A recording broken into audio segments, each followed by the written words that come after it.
Representative Bruce? Thank you. I have read the bill twice.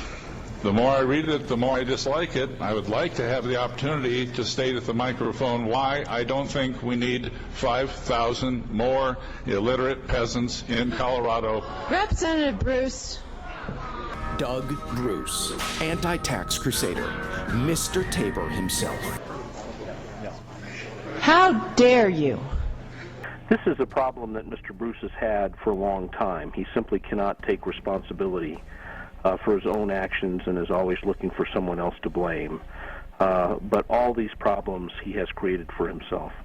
Greed is something Douglas seems to understand. This inexplicably effective lawmaker ended up going to jail for, surprise, tax evasion. Former Colorado state lawmaker Douglas Bruce. Yeah, court records show he owes the city of Cleveland, Ohio, roughly $21,000 in property taxes, and he failed to show up for a hearing on code violations for property he owns there. Bruce denies it and says some of his recent troubles are nothing more than a political attack.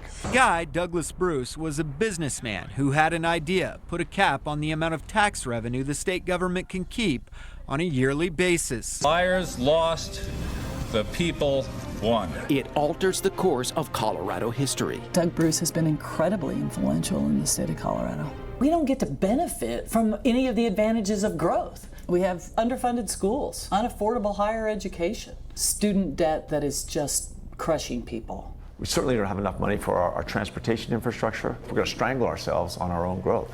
If I said to you, I think the legislature should be able to fix the School Finance Act next year. In 49 other states, that sounds like regular, everyday operating procedure. In Colorado, that's actually radical politics. Example, spending for K through 12 education. Colorado has dropped below Mississippi. Experts also say it's noteworthy that since 1992, no other state in the nation has adopted this same model. What about your hemorrhoids? The public has a right to know. And while the former lawmaker admits to taking your phone, a lawbreaker, he says he is not. There is no such crime as assault on an iPhone. Idiot. And Bruce faces a municipal assault charge. This could also affect his June parole revocation hearing. Now, if convicted of violating his probation, he'll face more prison time. Somebody apparently dropped a dime. I can't prove it was Mr. Southers personally, to get a violation of probation hearing, to further discredit me. Why? Because Southers and the new members of council want to propose a tax increase, and they want me out of the way. It's crystal clear. Several violations of a probation sentence may land tax activist Douglas Bruce in jail amidst a potential campaign to alter the Taxpayers' Bill of Rights, a law he helped to write.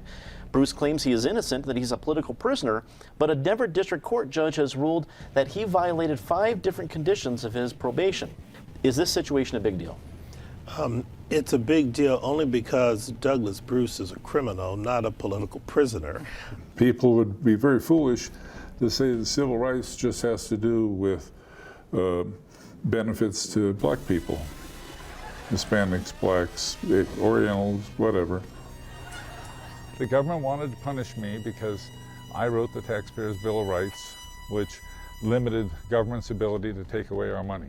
And by promoting smaller government, Bruce says he's become a political prisoner, which is meant to destroy his credibility.